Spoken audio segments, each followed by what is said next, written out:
Кыргыз-тажик чегарасында куралдуу кол салуу башталган күндө эле расмий маалыматтарды ыкчам таратууга өлкөдө атайын маалымат штабы түзүлүп, күнү-түнү иш алып барып жатышты. Тажик тараптын куралдуу кол салуусу эки өлкөдө эки өңүттө чагылдырылып баштаганына байланыштуу медиа штаб ондогон журналист, активисттердин жардамы менен маалыматтарды бир нече тилге которуп, эл аралык коомчулукка жайылтуу аракетин көрдү. Негизинен маалыматтык күрөштө мамлекет өзүнүн мамлекеттик маалымат саясатын жүргүзүп атат. Штаб кезектешип 24 саат ишин алып барууда.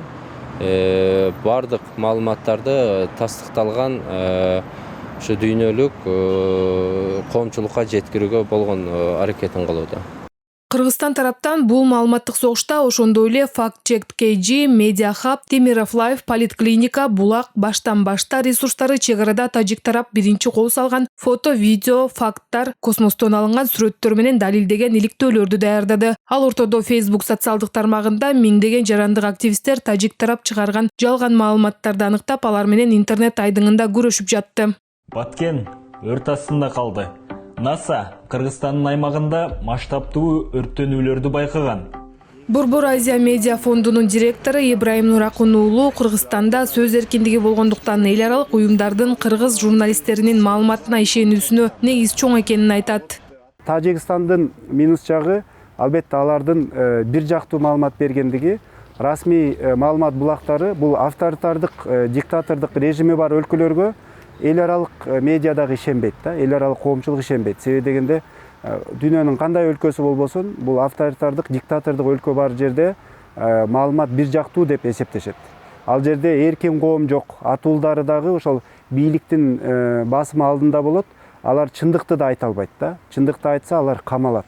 Ошол жагдайларды эске алып, албетте Тажикстандан кетип аткан жанагыл фейк аккаунттардан кетип аткан маалыматтар, Telegram каналдардан кетип аткан маалыматтар болуп атты Тажикстандын атуулдарынан.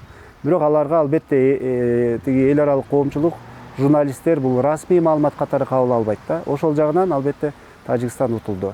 Ошондой эле медиа адист массалык маалымат каражаттарынын өкүлдөрүн, анын ичинде өзгөчө Баткен облусундагы журналисттерди англис тилин үйрөтүп, эл аралык медиага түз байланышка чыгуу мүмкүнчүлүгүн камсыз кылуу маанилүү экенин белгиледи. Ага кошумча чегарага жакын жайгашкан аймактагы кабарчыларды атайын өзгөчө кырдаал учурларына дайындоо зарылдыгын айтат. Англис тилине үйрөтүш керек, журналистиканын жаңы модерн ыкмаларына үйрөтүшүбүз керек да. Ошол эле SMM специалисттерди, коммуникаторлорду тил эле билип туруп жөн эле отура берсе, эч дүйнө менен байланыш куралдары болбосо, албетте ал дагы минус да. Ошондуктан байланыш да куруш керек. Алар чет өлкөлүк ошол медиа менен кайсыл медиага кантип маалымат берүүнү да билиш керек да. Журналистиканын куралдарын да билиш керек.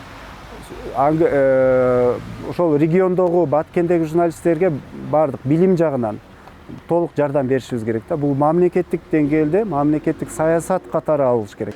Медиа тармагындагы айрым серепчилер маалыматтык согуш бул азыркы мезгилдин ойлоп тапкан эмес. Ал мурдада болгон, дайыма боло берерин. Айрыкча интернет технология өнүккөн заманда аны токтотуу мүмкүн эмес экенин айтышат.